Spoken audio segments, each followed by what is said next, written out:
everybody. It's Tim Constantine from the Washington Times and For America. He is David Bozell. Hi, David. Hey, Tim, how are you? I'm doing great. Thank you.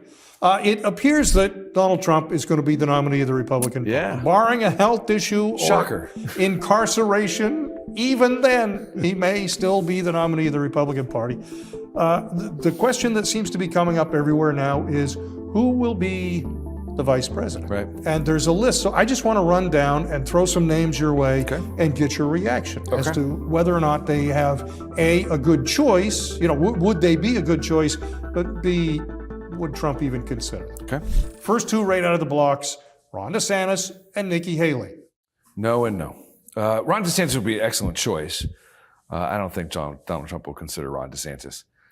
Nikki Haley would not be a good choice, and I definitely do not think Donald Trump is considering Nikki Haley. Yeah, I'm going to agree with you on both of those. I think DeSantis really doesn't bring a lot to the ticket because he's not going to bring extra for Florida, and he is not a dynamic personality on the campaign trail, and he's another white middle-aged male. So if they had started out together right out from the jump, there'd be some excitement and the unity ticket, right? But it didn't turn out that way. And Ron DeSantis unfortunately proved that he is just not dynamic on the trail. Right. He'd be a great vice president. He would be a wonderful president. If he had to step into that role, he'd be ready. But I don't think he's going to be the choice or the right choice. Right. Vivek Ramaswamy. Tempting, not my first choice, but a 1A. But tempting, he's the most articulate out of the most commonly referred names. I love his business acumen. Downsides for Vivek.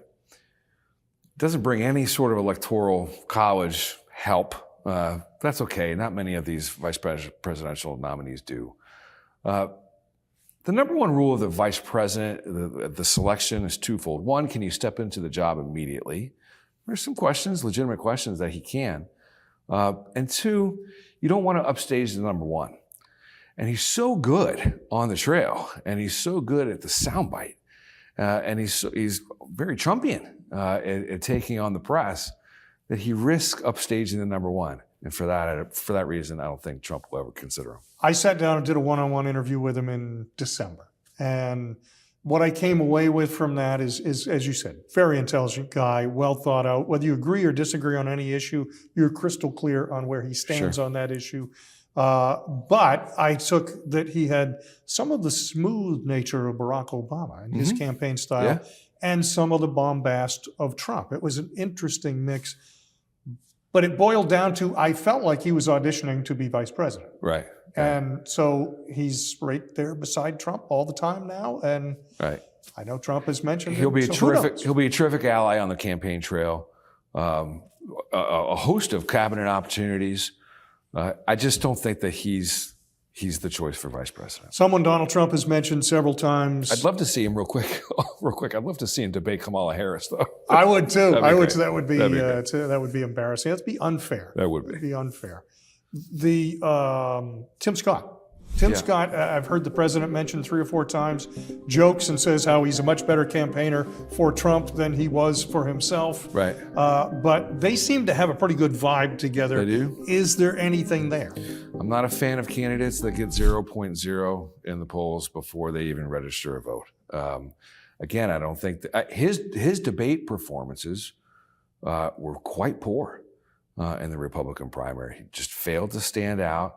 Sometimes you've looked at him and you didn't realize that if he knew where he was, like this is his opportunity to score some points, to rise up in the polls, to differentiate yourself from your fellow Republicans.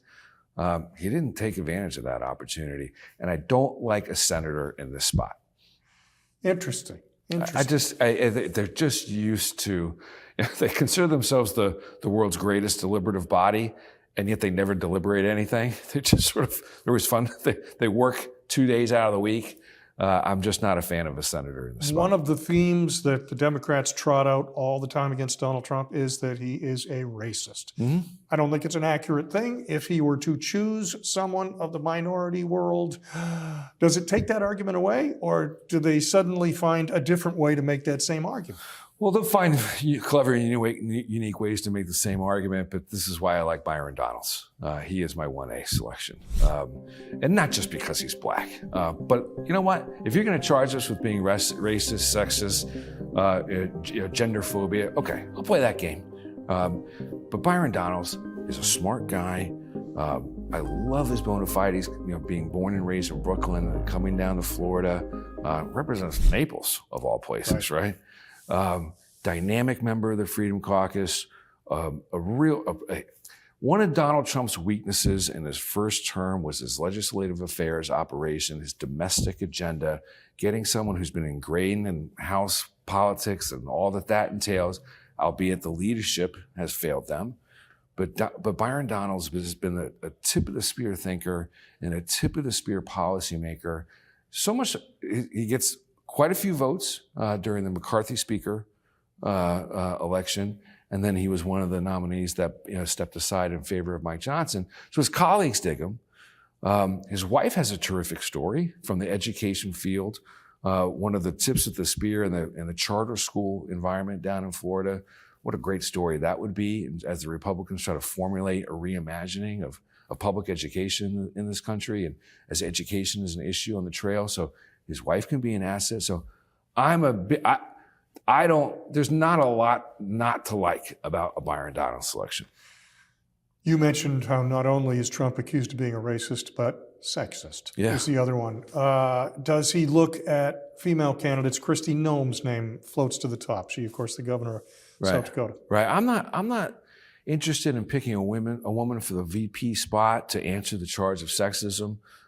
His cabinets were filled with women up and down the leadership roles. And he never got any credit for any of that. So I don't think that picking a woman, whether it's Elise Stefanik or Kristi Noem. Kristi Noem, there's some reports of infidelity in the governor's mansion that she's got to answer for, because that'll bubble up, unfortunately. And then I think the evangelical right has had issues with her as she's approached the issue of women in sports, or men pretending to be women in sports. So she'll have some challenges on her right flank. She'd be an excellent choice, but if you're trying to answer the charge of sexism, she's not going to solve it. Then the media loves to pick a couple of wild cards that have no chance whatsoever and discuss them as though they're serious choices. Yeah. One of those is Tulsi Gabbard, who was a Democrat congresswoman out of Hawaii, who got drummed out of for good reason, but got drummed out of the Democratic Party in great part because she opposed Hillary Clinton. Yeah. And they didn't like that during the Hillary Clinton era. But then she's made a little bit of a business out of being the Democrat that maybe Republicans could like. So that name gets floated. I can't imagine in my wildest dream that Donald Trump would choose her. No real name ID beyond Democrats that hate her, and they're not going to vote for her or vote for Trump anyway. And kind of a Fox audience that has, appreciated her presentation on the Fox News channel. But beyond that, she has no name ID. And she's good with her digital tools like Byron Donalds is, but where's the platform synergy? Beyond, they share a commonality in some foreign policy senses that they're very anti-war, both Gabbard and Trump. But beyond that, where is the platform synergy? The final crazy one is Tucker Carlson. Yeah. This name keeps being floated out there, and I thought, Donald Trump has repeatedly said, whomever I choose, I want to be ready and able to step in on day one should anything happen to me. I do not picture Tucker Carlson as ready to be president of the United States. Is that just me, or is this just fault?